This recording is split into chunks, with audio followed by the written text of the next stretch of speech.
আমাকে টাকার গরম দেখাস? আমাকে? তুই জানিস না আমি কি? তুই যদি 100 কোটি টাকাও দিস না, তাও তোদেরকে আমি জমি ফ্যাক্টরি করার জন্য দেবো না। আপনারা কিন্তু কাজটা মোটেও ঠিক করছেন না। আমরা যদি পুলিশকে ইনফর্ম করি না, আপনাদের সবাইকে এক্ষুনি তুলে নিয়ে যাবে। পুলিশকে ইনফর্ম করবি? লে ফোন লাগা, দেখি তোর কোন বাবা আসে। লে ধর।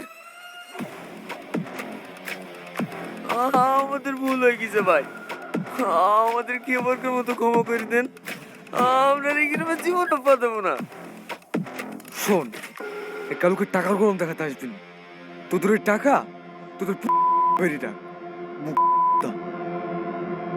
আর কান খুলে শুনে রাখ, কালু যতদিন বেঁচে আছে ওই জমি দিয়ে কেউ চোখ তুই তাকালে না, তার চোখ আমি উপড়ে দেবো।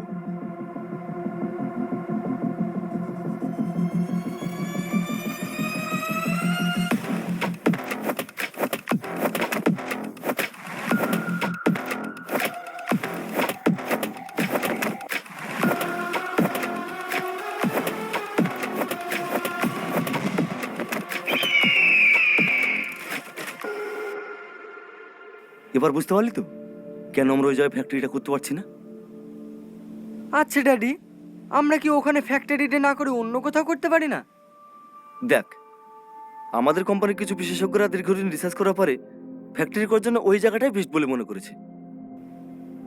আর তাছাড়া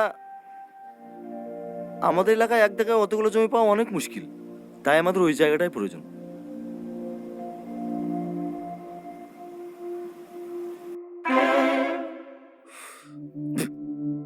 কি চাই এটা? তুই জানিস না আমি চিনি ছাড়া চা খাই? বাবু, ওইটা আপনার চা ছিল। সেটা আগে বলতে হয় না? ননসেন্স কোথাকার।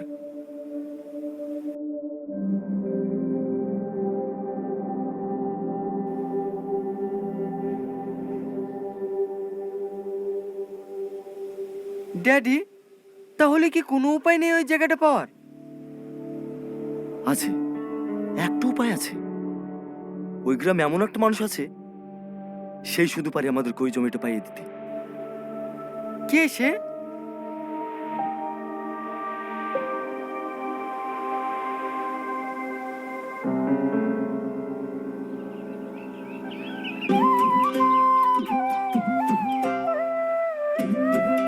হে চুমকি, আজকে স্কুলে যাবি নি? না রে, আজকে যাওয়া হবে না, বাড়িতে অনেক কাজ পড়ে আছে।